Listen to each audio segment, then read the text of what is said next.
Dear students, computer fundamental के इस class में आज हम बात करेंगे कंप्यूटर मेमोरी के बारे में। कंप्यूटर मेमोरी आप जानते ही हैं, जो हम अपने कंप्यूटर में डेटा स्टोर करते हैं उसे किस किस तरीके से स्टोर कर सकते हैं, या जो सिस्टम फाइल्स हैं या जो हमारी यूज़र फाइल्स हैं उन्हें हम कैसे स्टोर करेंगे, वो हमारी मेमोरी को डिफ़ाइन करता है। सबसे पहले ये जानें मेमोरी है क्या। As the word implies memory means the place where we have to store anything. Memory का मतलब है ऐसी जगह जहाँ पर हम कंप्यूटर में कुछ स्टोर करना चाह रहे हैं, कुछ सेव करना चाह रहे हैं। This is very essential part of human being, just like this memory is also very important for computer system. जैसे कि मेमोरी ह्यूमन बीइंग के लिए बहुत ज़रूरी है। मेमोरी है कुछ याद रखना हो, हमें कुछ चीज़ अपने दिमाग में फीड करनी हो, घर में भी जैसे मान लो कोई जगह चाहिए किसी चीज़ को रखने के लिए, ऐसे कंप्यूटर में भी अपने डेटा को रखने के लिए जो हमें प्लेस की ज़रूरत होती है, जगह की ज़रूरत होती है, वो मेमोरी कहलाती है। Because in computer system we have to store some data और information, and for storing these items we need some memory और स्पेस।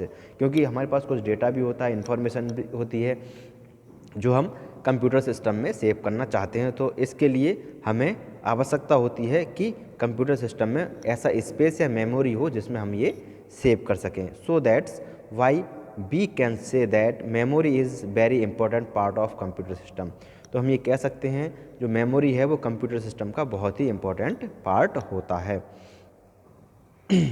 मेमोरी की अगर हम यूनिट्स की बात करें, मतलब मेमोरी को हम जैसे यूनिट क्या है, बाइट बिट वगैरह आपने सुना होगा कि मेमोरी को किस तरीके साइज़ कैसे हम मेज़र करते हैं उसका।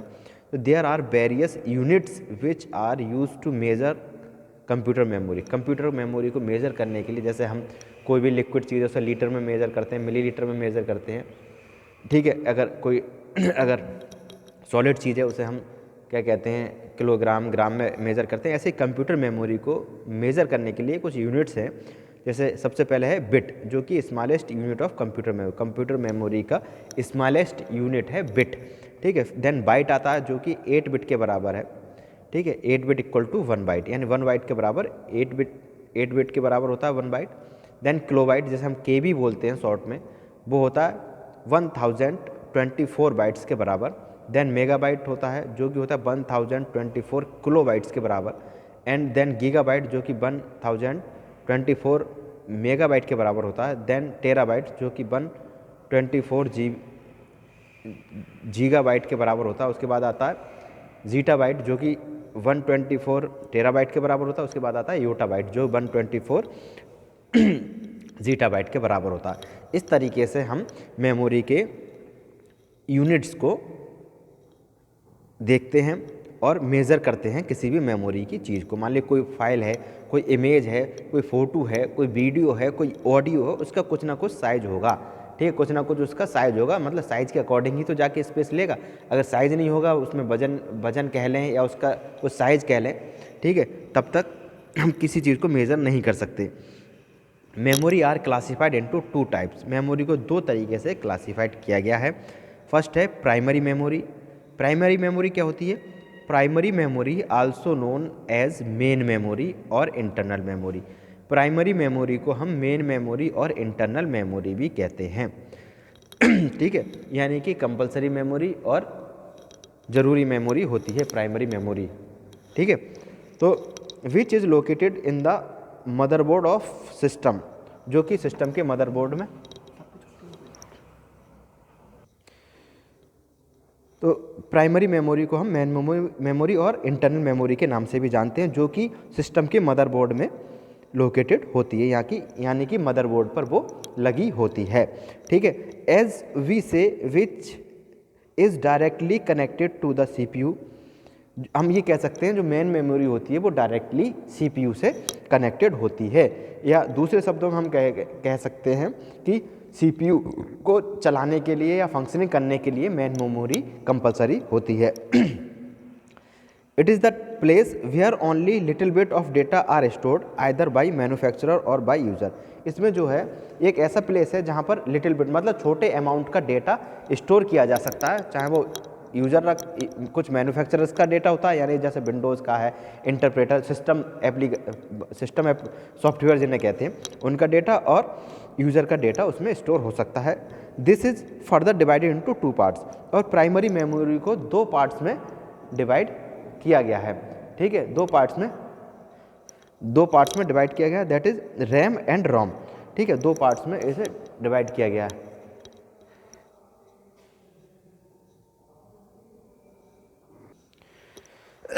तो रैम एंड रोम दो पार्ट्स में इसे डिवाइड किया गया मेन मेमोरी को। अब हम बात करते हैं रैम की। रैम क्या होती है?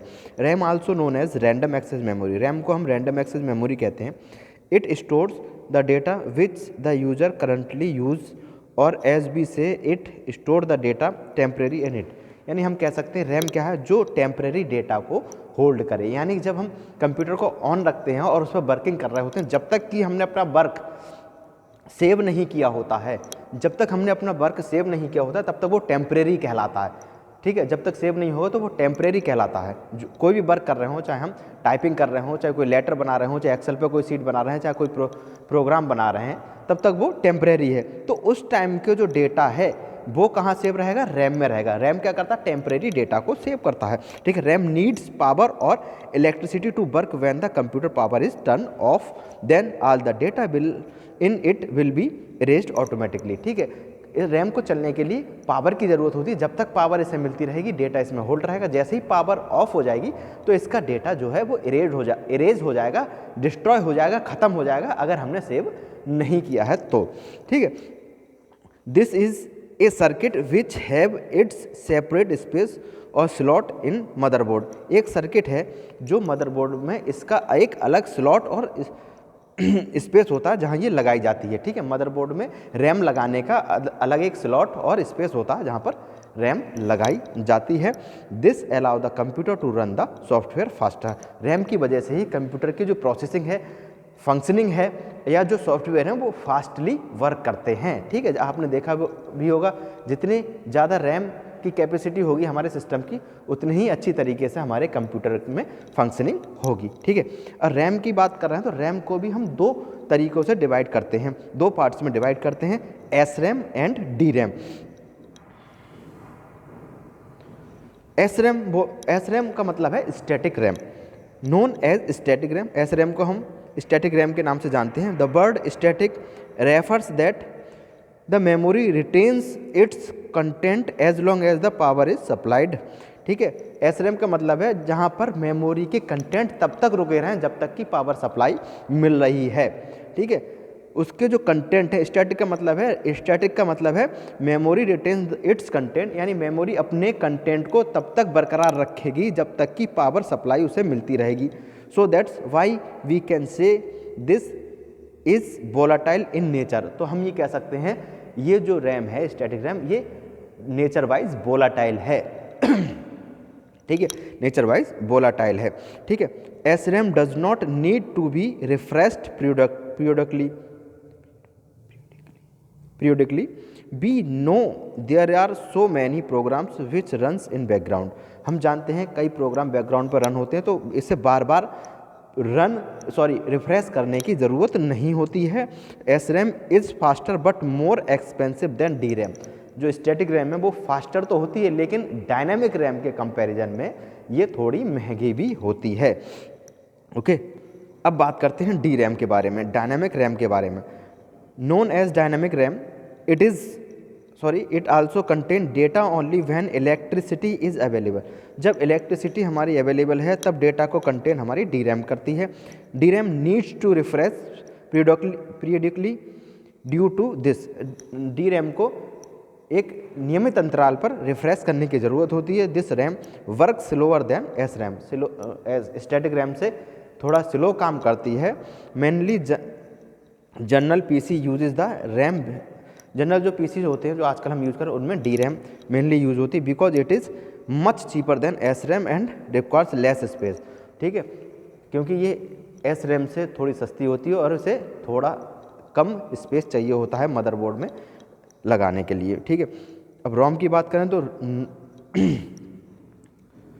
रोम known as read-only memory, as the word refers mainly it can only read the data which is stored in it. Read only memory, जैसा कि इसके नाम से पता चल रहा है, इसमें जो डेटा होगा उसे हम केवल रीड कर सकते हैं, एडिटिंग या डिलीट नहीं कर सकते। This memory is mainly used by our computer when we just turn on our computer. जब हम अपने कंप्यूटर को ऑन करते हैं तब इस रोम की ज़रूरत पड़ती है, जैसा कि आप इस पिक्चर में देख रहे हैं कि रोम किस तरीके की होती है। It contains BIOS of system, system के बायोस इसी में होते हैं। बायोस मतलब कुछ इंटरनल फंक्शंस, ठीक है। This is non volatile in nature, ये नॉन वॉलेटाइल है नेचर में। Mainly there are 3 type of ROM, ROM के 3 टाइप हैं, पी रोम, ई पी रोम और ई पी रोम, ठीक है। पी रोम क्या होता है? Known as programmable read only memory, इसे हम प्रोग्रामेबल रीड ओनली मेमोरी के नाम से जानते हैं। इन दिस, इसमें क्या होता है? When the data is stored then we have no right to change और alter any data to it. तब हमारे पास, अगर हम इसमें कोई डेटा स्टोर कर देते हैं तो हमारे पास ऐसा कोई अधिकार नहीं होता जिससे कि हम डेटा को अल्टर या चेंज कर सकें। In this the data is written by manufacturer company, इसमें जो डेटा है वो मैन्युफैक्चरर कंपनी के द्वारा लिखा जाता है। Even you can also purchase blank P ROM chip but it can B programmed by special tool. अगर आप ब्लैंक पी रोम चिप भी ले लेंगे तब भी इसे स्पेशल प्रोग्राम के द्वारा ही लोड किया जाएगा, ठीक है।